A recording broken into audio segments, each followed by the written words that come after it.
საკრებულოს საბავშვო ბაღების სააგენტომ 2016 წლის ანგარიში წარუდგინა. სააგენტოს ხელმძღვანელმა განხორციელებულ პროექტებზე გაამახვილა ყურადღება და სამომავლო გეგმებზეც ისაუბრა.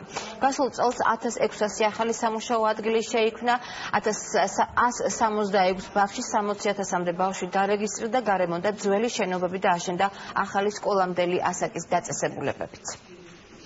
მნიშვნელოვანი არის, რომ ჩვენ ვაპირებთ ყურადღება გავამახვილოთ თბილისის ბაღებში განათლების კომპონენტის გაძლიერებაზე.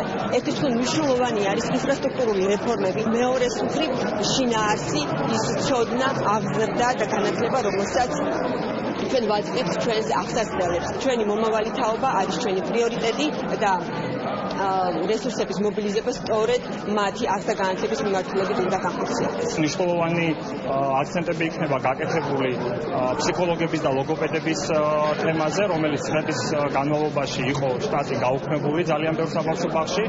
ჩვენ ეს შტატები დაუშვით და დღეს თბილისის უმრავლეს საბავშვო ბაღს ჰყავს ფსიქოლოგი და ლოგოპედი.